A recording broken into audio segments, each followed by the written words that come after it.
Jameer Whitaker was 42 years old, and he believed, quietly, firmly, the way a man believes in the ground beneath his feet, that a good marriage was built the same way a good structure was, one honest layer at a time. He had held that belief for 12 years. Then, on a Tuesday night in October, sitting alone in his 28th floor office in downtown Atlanta with a set of divorce papers on his desk, he wasn't so sure anymore. The documents were 23 pages long. His lawyer had drafted them carefully. All they needed was a signature. What stopped him? What made him set the pen down and stare out at the city lights below? Wasn't love. It wasn't even hope. It was a single dinner invitation that buzzed onto his phone at 10:47 p.m. Don't forget dinner at Tiana's at 7:30 tomorrow. Come home early. We'll go together. That was it. No I love you. No warmth. Just logistics.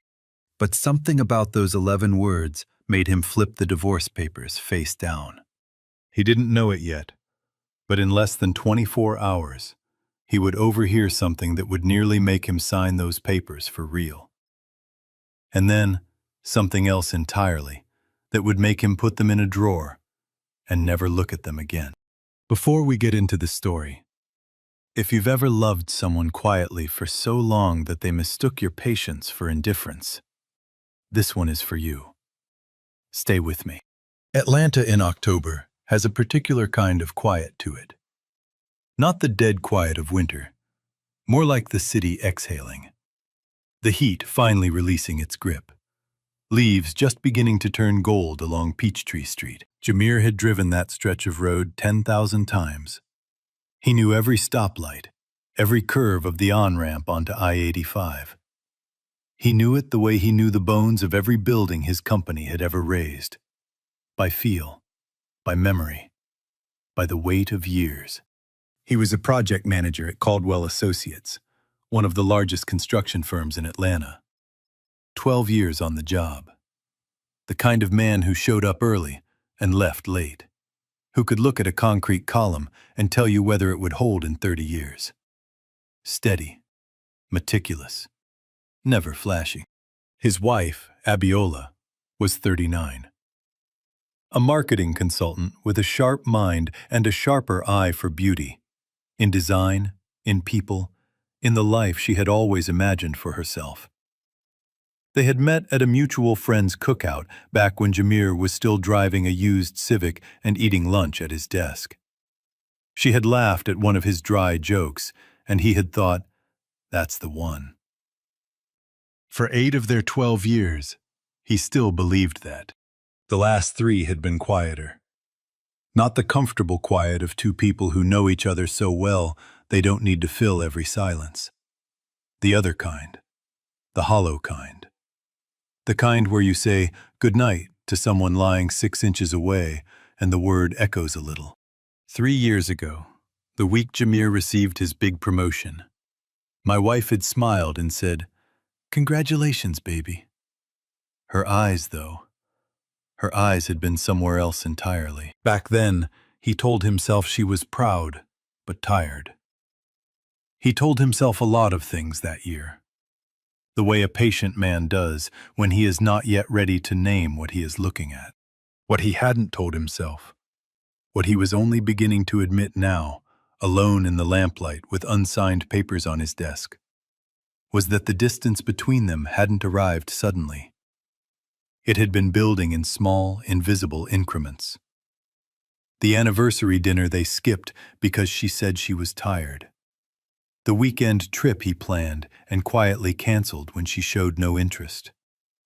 Small surrenders, each one invisible on its own. Stacked together over 3 years, they made a wall. He pressed his hands flat on the blueprints beside the papers. Steel and concrete held when you understood them. People were harder to read. He turned off the desk lamp and reached for his keys. One more night, he thought. One more night to be sure. Stay with me.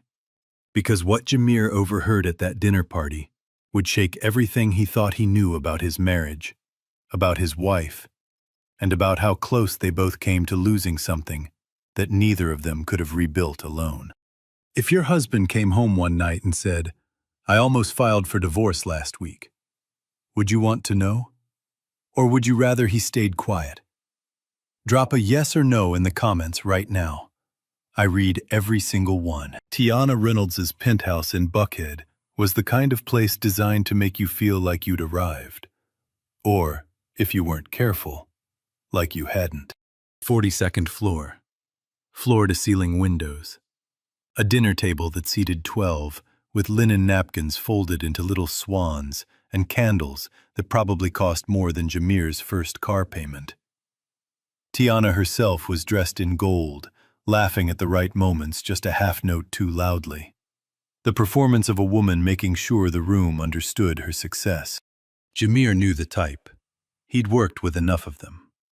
All scaffolding, no foundation.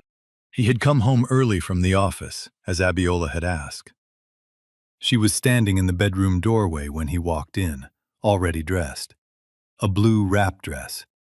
The one he'd mentioned years ago made her look like she could stop traffic on a Sunday morning. Her hair was pinned up, soft at the edges. She looked, unexpectedly, fragile. Not sad exactly, like something carefully held together by effort alone. "You're early," she said, mildly surprised.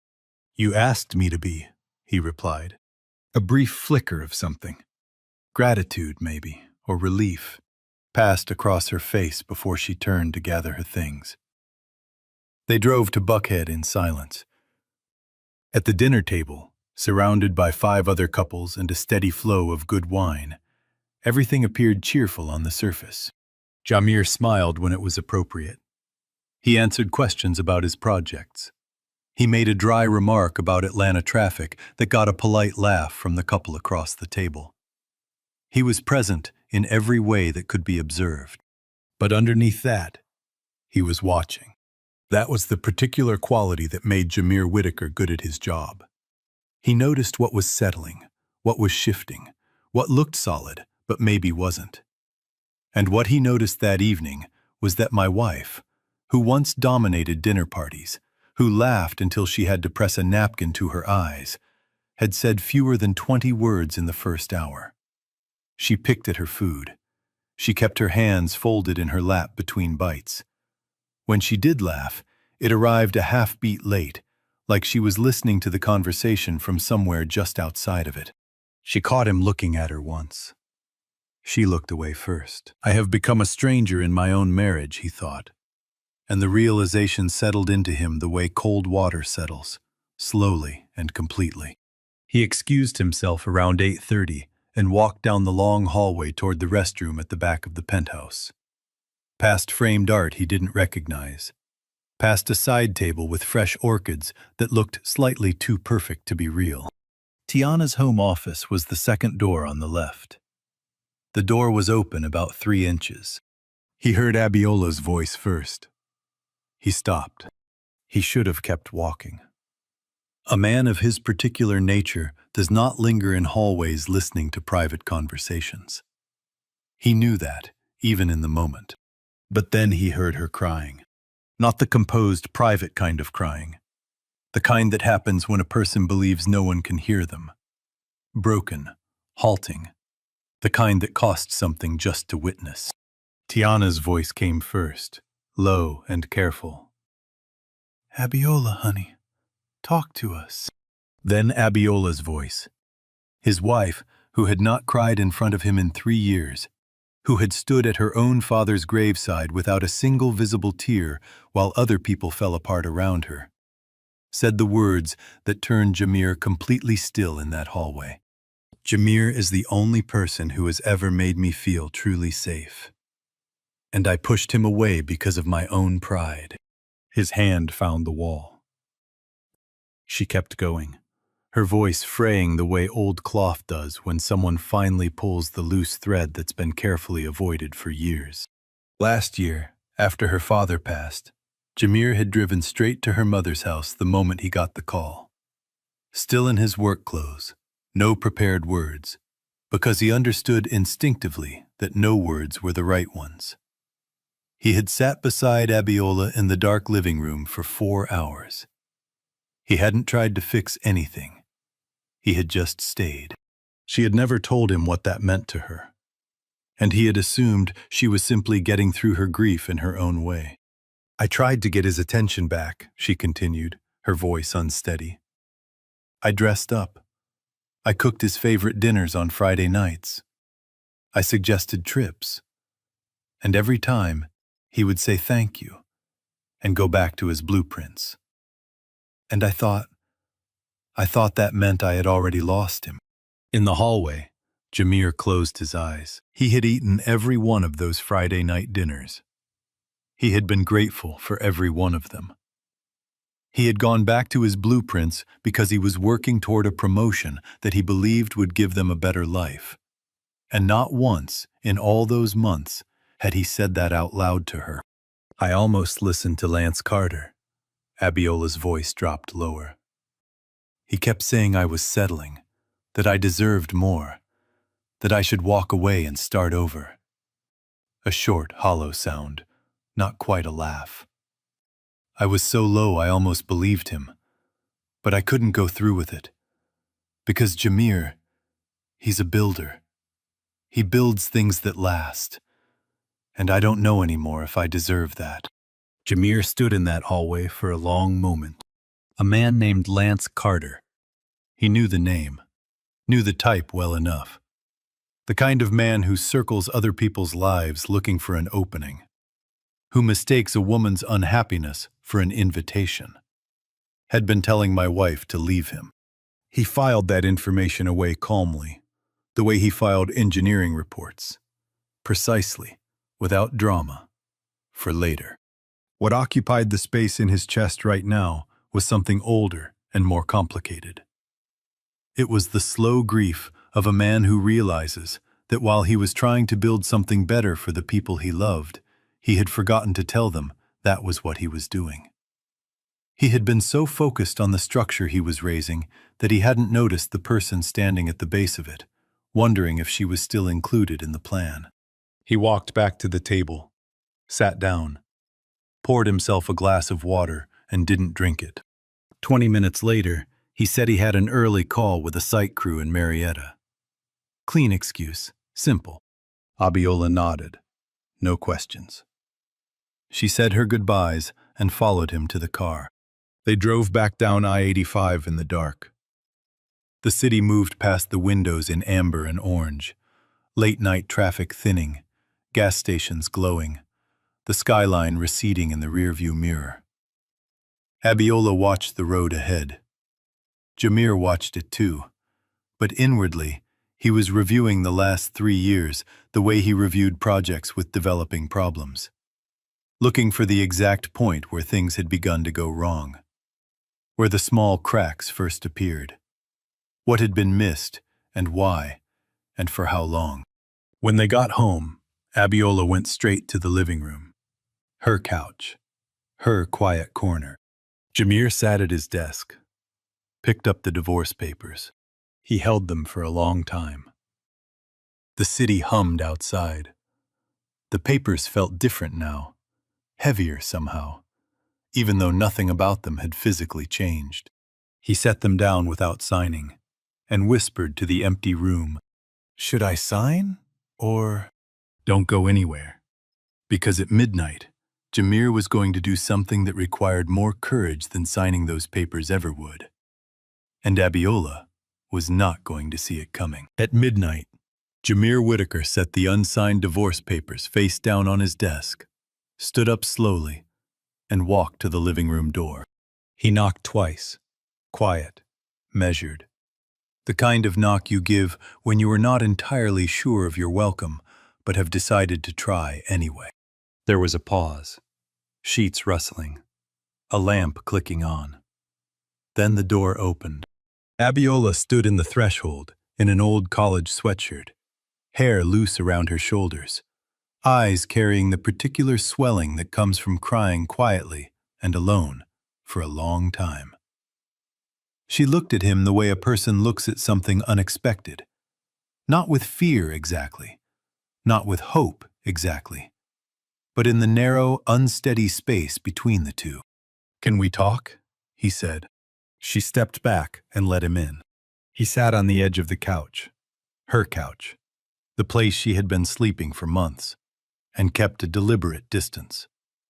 Forearms on his knees, eyes on the floor for a moment, then on her.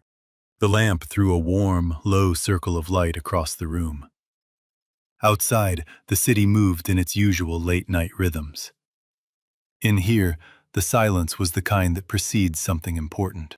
His voice came out rough, the way a man's voice does when he has been holding something tightly for too long and finally lets go. "I heard everything tonight. At Tiana's." Abiola went still. "The office door was open," he said. "I wasn't trying to listen, but I heard you." The color left her face slowly. Then her eyes filled. She pressed her hand over her mouth. "Jamir." "I need to tell you something first," he said, his voice steady despite the weight in it. "I've had divorce papers on my desk since last week." The tears came. No sound, just tears, running freely. They looked at each other across that small, charged space. And something that had been building silently for 3 years cracked open all at once. Not with a collapse, with a release. Like a structure that had been holding pressure far beyond what it was designed to hold, finally allowed to breathe. He reached across the distance between them. She took his hand. They talked for a long time before either of them cried outright. But the crying came eventually. Two adults sitting in a dimly lit room at midnight, undone not by anger, but by the particular combination of grief and relief that arrives when you realize how close you came to something irreversible.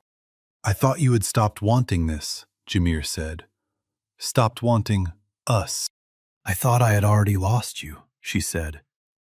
"I thought you were just waiting for a clean moment to leave. You went so quiet." "So did you." He exhaled, long and slow, the breath of a man who has been holding something at chest height for 3 years. "I kept giving you more space," he said, "because I didn't want to crowd you. I thought you needed distance." "Every time you gave me more space," she answered, "I read it as proof that you didn't want to close it." He sat with that for a moment. Two people protecting wounds the other didn't know existed. Two people building the same wall from opposite sides, each convinced the other had started it. "Your father's funeral," he said quietly. "I didn't know what to say, so I just stayed." "That was right," she said. "That was exactly right. I just never told you. I never told you much of anything because I thought, if I had to ask you to choose me, it meant you already hadn't." He looked at her directly. "I chose you every single day. I just never said it where you could hear it." She closed her eyes. "That's the same as not saying it." That landed squarely. He let it stay. Abiola stood and crossed to the bookcase by the window. She pulled out a shoebox from the bottom shelf, holding it carefully in both hands, the way you carry something you almost threw away and now aren't sure how you nearly let yourself. She sat back down and opened it between them. Letters. His handwriting. A little younger, a little looser. The penmanship of a man in his late 20s, still learning how to articulate what he felt. 6 letters from the early years of their marriage. Anniversary notes. 1 birthday card. 1 with no occasion at all. Just a piece of paper where he had needed to put something down before it slipped away. And underneath the letters, folded carefully, his old gray Morehouse t-shirt. He had assumed it was lost in a move years ago. She had kept it. Through all of it, the distance, the silence, the months of sleeping on this couch, she had kept it. "I almost threw all of this away last week," she said, barely above a breath. "I told myself, if he doesn't come to me by Friday, I let it go. All of it." "It's Wednesday," Jamir said quietly. She looked at him. "I know." 2 days. That was the margin. 2 days between the version of their lives where he knocked on that door and the version where he didn't. He picked up one of the letters. His own handwriting, year 3. He remembered writing it at 2 in the morning after a long week. Not because anything particular had happened, but because he wanted her to know. He hadn't remembered how much he used to say back when saying it felt natural. When had he stopped?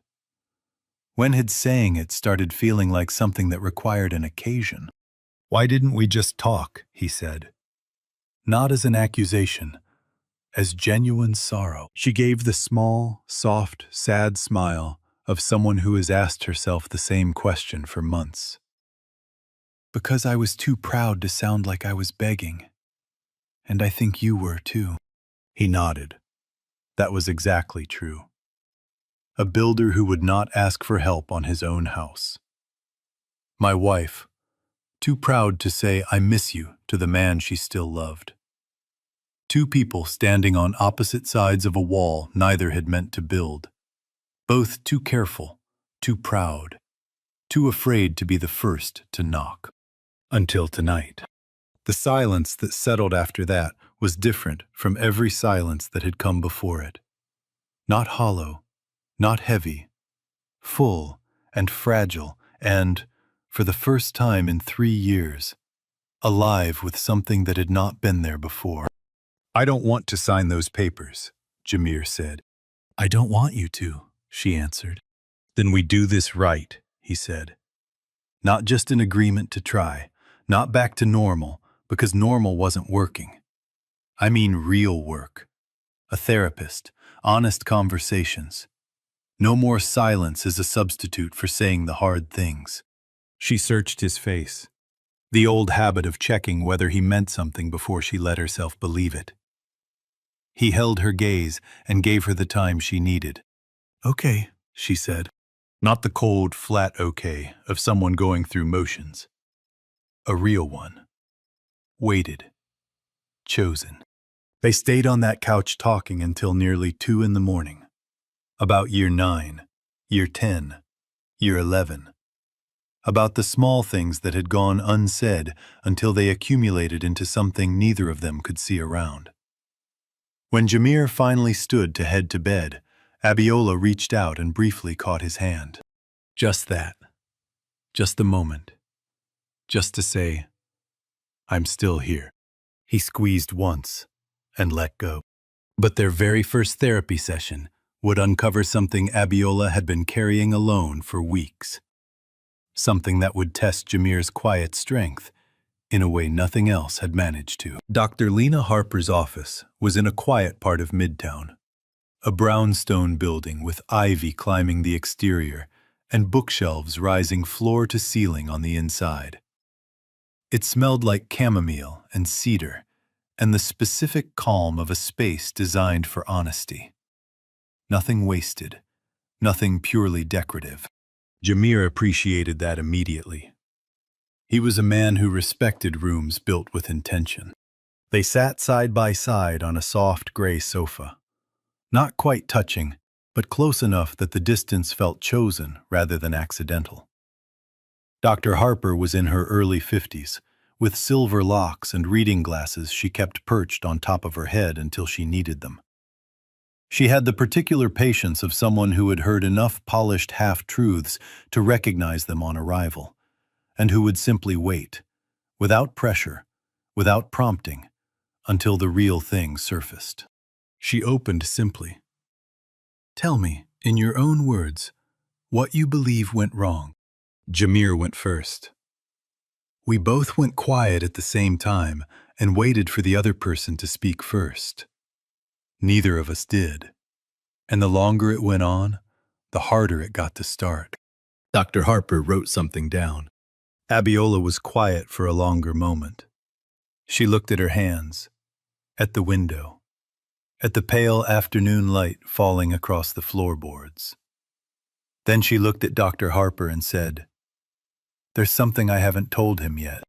A few weeks ago, Abiola began, choosing each word carefully. A man named Lance Carter called me. Twice. He told me I was wasting my potential, that staying in a comfortable marriage was the same as choosing to be stuck, that I deserved more, a bigger life, more excitement, more of everything. She paused. He told me I should consider divorce and let him show me what a real upgrade looked like. Jameer's jaw tightened. He kept his expression level. I didn't call him back, she said quickly, looking at Jameer directly. That matters to me, that you know I didn't call him back. But I listened to the voicemails twice, and the second time, I didn't delete them as fast. She held his gaze. Not performing remorse, simply being accountable for the truth, the way a person is when they are too tired to carry it alone anymore. Jameer looked at his hands. Not in anger, not in shame. With the measured stillness of a man deciding carefully how to respond to something that deserves a real response, not a reactive one. After a moment, he looked up. Did any part of you want to say yes? He asked, quietly, without accusation. Her eyes filled. I wanted to feel like someone was choosing me, she said, her voice fraying slightly at the edges. Not Lance. I didn't want him. I wanted to feel like I mattered. And I hadn't felt that way in a long time. That's fair, Jameer said. I should have made it louder, made it visible. Dr. Harper let that settle before she spoke. What I'm hearing from both of you is that you were each longing for the same thing, to feel chosen, to feel seen. And neither of you said so. Instead, you each pulled back. And when someone pulls back without explaining why, the person watching almost always reads it as rejection. Neither of them spoke for a moment. The specific silence of people who have just had something named that they have been living inside without being able to articulate it. Jameer, Dr. Harper continued, in the past year, have there been significant decisions you made without discussing with Abiola?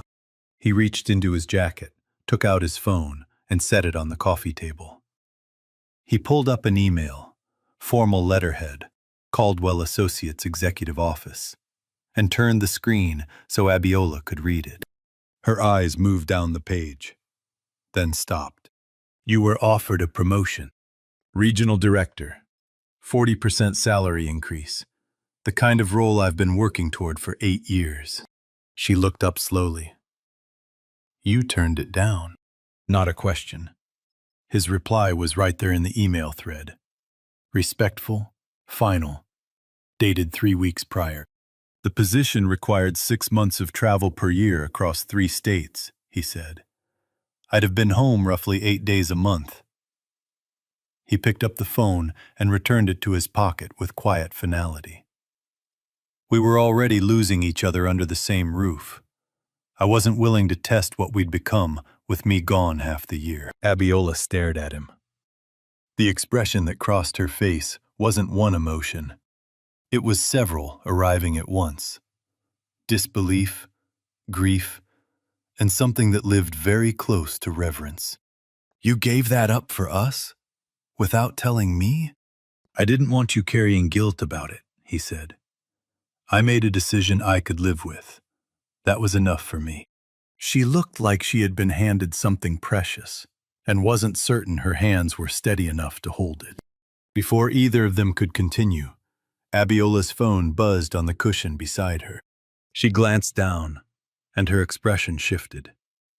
She picked it up, read it, and sat very still. Then she turned the screen and held it out to Jameer without a word. The message was from Lance Carter. You still have a chance at something better. Don't wait too long. Jameer read it once. Read it again with the same unhurried attention he gave load-bearing calculations. Set the phone on the table between them. Then, to the mild surprise of everyone in the room, including himself, he smiled. Not the stiff smile of a man suppressing anger. Not the brittle smile of a man performing calm for an audience. A genuine one, settled, rooted. The kind that doesn't need anyone's approval to exist. He placed his hand gently on Abiola's shoulder. "That's not a competition I'm in," he said quietly. "I don't compete with people like Lance Carter. I build." He looked at her steadily, the way he had looked at blueprints for 20 years, taking in the full structure, not just the problem in one corner. "And I'm not done building this." Abiola closed her eyes. A single tear moved down her cheek. She didn't wipe it away. Dr. Harper set down her notepad and said, gently, "I think you've both been trying to love each other in languages the other couldn't hear. The good news is, you're both here, and that matters more than most people understand." They walked out into a cool midtown afternoon, the kind where the October light comes in low and gold and makes ordinary things look like they might be worth keeping. They didn't hold hands on the sidewalk. It was too soon for easy. But they walked close enough that their shoulders nearly touched, and neither of them moved away. A woman walking a terrier passed them going the other direction, and for a moment Jameer thought about how they must have looked to her. Just two people, side by side on a midtown sidewalk. Nothing remarkable about them from the outside. No visible sign of the 23 pages sitting in a desk drawer upstairs, or the midnight conversation, or the shoebox, or any of it. Sometimes the most important things a marriage survives are entirely invisible to everyone except the two people inside it. In the car, Abiola said quietly, "He's not going to stop." Jameer started the engine. "No," he agreed. "He isn't." "Does that concern you?" He glanced at her once, then back at the road. Not even slightly. But Lance Carter's final move, made in public, in front of the people whose opinion Abiola valued most, would force her to say something she hadn't known she was ready to say until that exact moment. The Caldwell Associates Fall Gala was held at the Intercontinental Hotel. Polished marble floors, chandeliers that threw warm light across the entire ballroom, and the kind of quiet, ambient energy that attends events where Atlanta's professional class comes to be seen. Jameer wore his navy suit. Abiola wore ivory, understated, elegant, entirely herself. They arrived together and walked in together. And when Jameer rested his hand briefly at the small of her back as they crossed the threshold into the ballroom, she leaned into it. Barely, just slightly, but enough. He noticed. He always noticed the small things. That had always been who he was. It felt different from the last 3 years. A lot of things did now. Lance Carter arrived at 8:15. He stepped out of a rented Bentley. Jameer caught the rental plates with quiet, private amusement, the way a structural engineer notices a decorative beam painted to look load-bearing. Custom tuxedo. Practiced entrance. He moved through the room with the particular energy of a man who needs the room to validate him in order to feel complete. Handshakes held a beat too long, laughter landing just slightly over the top, eyes darting sideways to confirm who was watching. Jameer watched him from across the ballroom and felt something that was almost pity. Almost. At 9 o'clock, Lance located Abiola near the far end of the cocktail bar. Jameer was in conversation across the room with his senior project director, but he had a clear line of sight. He watched Lance approach, that easy, practiced lean, calibrated to make a woman feel like the most important person in a crowded room. The smile that followed was the same one. The small gesture toward the terrace was the same invitation. A private conversation, away from the noise, away from anyone's husband. Abiola set her glass down. She did not soften. She did not hesitate. Her posture straightened, not defensively, not theatrically, but with the quiet resolution of a woman who has already done her reckoning and arrived somewhere firm. She looked at Lance Carter the way you look at something you once considered and then fully set aside. Her voice carried just far enough.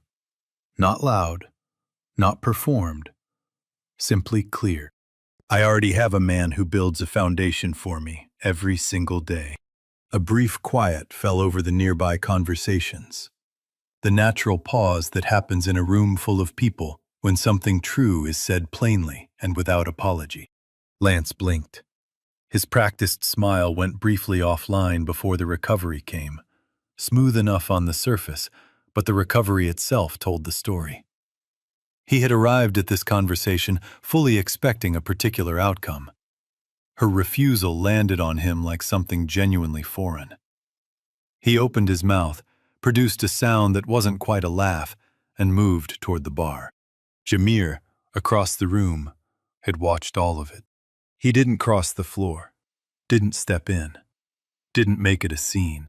He simply looked at Lance Carter's retreating figure the way he looked at buildings that weren't going to last, with the calm recognition of someone who already knows how the story ends, and smiled.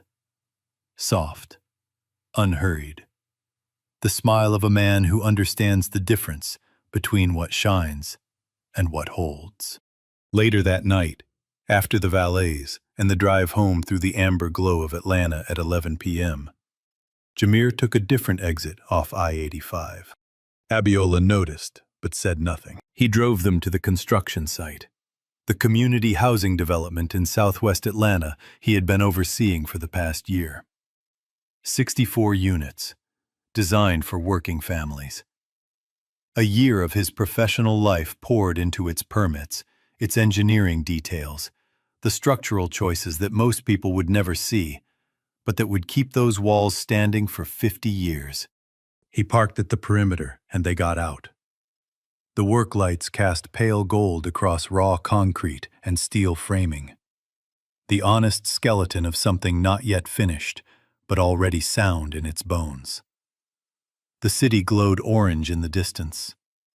A nightbird called somewhere past the fence line. The air carried clay and concrete and the particular coolness of Georgia in October. My wife stood beside him, heels in one hand, feet bare on the Georgia ground, looking at the half-built structures rising against the Atlanta sky.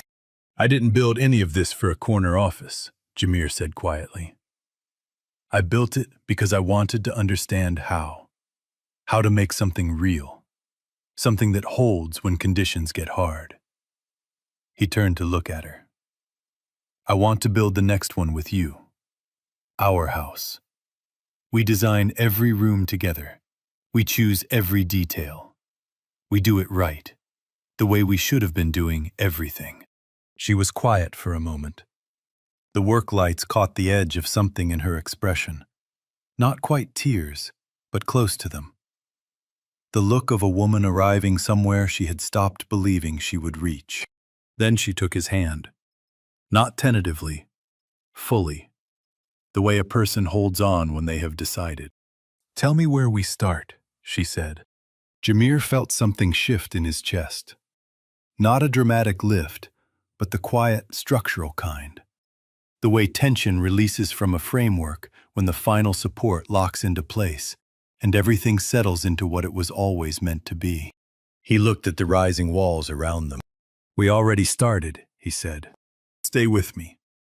Because the moment 6 months later, on the rooftop of a house they built together, would be the most quietly powerful part of this entire story. And Lance Carter would get exactly one more chance to speak. 6 months later, on a Saturday morning in late April, Jameer and Abiola Whitaker moved into the home they had designed and built together. It sat on a wide, quiet lot in southwest Atlanta, shaded by old oak trees that had been there longer than either of them had been alive. A covered front porch that caught the morning light first. 4 bedrooms, high ceilings. A kitchen with an island large enough to actually use, not just admire. A window seat in the second bedroom that Abiola had sketched into the plans herself late one evening, with a pencil she had fallen asleep still holding. And a rooftop terrace that looked out over the city from a height that felt like perspective. They had drawn the first plans at their old kitchen table, Abiola leaning over Jameer's shoulder saying, "That hallway is too narrow," and "I want a window right here," and "Can we do a porch swing out front?" To which Jameer had said, "Yes, yes, and only if you want it still there when we're 80. And she had laughed. The real laugh. The one that reached all the way to her eyes and stayed there a moment before it faded. He had thought, quietly, "There she is. There we are." It was the first time in years he had heard that laugh without wondering if it was the last. The 6 months between that construction site conversation and moving day had not been effortless. Healing rarely is. They had continued working with Dr. Harper. Weekly at first, then bi-weekly as the conversations became something they no longer needed to be coached through.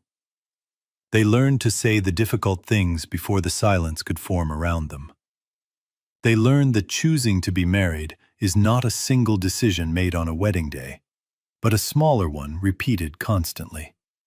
In how you listen, in what you say before you go quiet, in whether you let the other person know what you are building and why. Abiola started leaving Jameer short notes on his desk when she left for work early. Nothing elaborate, just brief and specific. "Proud of you for the Marietta site. Once, dinner at 7. Come home." He kept every one of them. Jameer started saying things out loud that he had previously assumed she already knew. That he had turned down the promotion for them. That the Friday night dinners had mattered to him. That the weekend trips she suggested, the ones he had failed to respond to with any real energy, were things he had wanted too, and had not known how to say so. Small things, but the right ones. The evening they moved in, with boxes stacked in corners and furniture roughly in place, and Abiola's mother in the kitchen, who had arrived to help and stayed to supervise, as mothers do, overseeing a pot roast that filled every room with the smell of something warm and permanent. Jameer and Abiola climbed the interior stairs to the rooftop terrace. Atlanta spread below them. The last light of April turning the skyline rose and copper, and that particular shade of gold that cities only show to people paying close enough attention to catch it. A city they had both lived in for decades, looking the way it only looks from a place you built with your own hands. Abiola leaned against the railing, hair loose, the evening breeze moving lightly through it. She looked out over the city for a long moment. Then she looked at him. Jameer stood beside her and spoke quietly, the way a man speaks when he is not performing anything for anyone. "I almost walked away from all of this because I stopped listening. I was so focused on building something for us that I forgot to include you in the conversation." He looked at the city. "Good thing the foundation was strong enough to hold while we figured that out." She reached over and took his hand. "We built the foundation," she said. "Both of us. You didn't do that alone." He turned and looked at her, fully, without the careful guardedness that had settled over him in the lost years. He looked at my wife, the woman who had kept his old letters in a shoebox, who had folded his worn-out t-shirt carefully underneath them and kept it through 3 years of silence and doubt, who had stood straight in a crowded ballroom and said, "I already have a man who builds a foundation for me without hesitation or performance," who had sketched a window seat into their house plans and fallen asleep at the table with a pencil still in her hand. "No," he said softly. "I didn't." And then Abiola's phone buzzed. She glanced down. A text message from Lance Carter. One final time, as if the universe had decided to give the story a proper closing punctuation. "You still have a chance at something better. Don't wait too long." Abiola read it once. She did not show it to Jameer first, or announce it, or ask what to do. She simply blocked the number, quietly, without ceremony, the way you close a window when the weather has changed and there is no longer any reason to leave it open. Then she took the phone and handed it to him, wordlessly, the way married people share small things. He read the screen, saw the blocked contact, saw the empty thread where nothing more would ever arrive. He handed it back to her. No anger, no satisfaction derived from someone else's smallness. Just peace. The uncomplicated kind that comes when bitterness has nothing left to attach to, because you are too fully occupied with the life in front of you. He put his arm around her shoulders. She leaned into him. They stood that way for a long time, watching the city they had both always lived in, from a rooftop they had built together, in a life they had chosen to keep. This story teaches us 3 quiet, practical truths. First, silence is not neutral. In a long marriage, leaving things unsaid is not keeping the peace. It is slowly withdrawing the oxygen. This week, pick one thing you have been meaning to say to someone you love. Say it plainly, over coffee, before Friday. Not in a letter, out loud. Second, pride is the most expensive habit a marriage can carry. Jameer and Abiola each waited for the other to speak first, and nearly lost everything. If something has gone unspoken between you and someone you love, you do not need a perfect moment. You need a Tuesday night and a willingness to knock. Third, the people who build carefully will always outlast the ones who only offer shortcuts. A good man who stays, works, and chooses you every ordinary day is worth more than any promising stranger who shows up when things look fragile. Real love is not a feeling that sustains itself. It is a decision, remade daily, in the small and specific details of a shared life. This story was crafted from a human heart, with gentle support from AI. Its only purpose is to remind you that miracles are not always dazzling. Sometimes they are simply a moment of justice served, or a smile returned to kindness that was tested.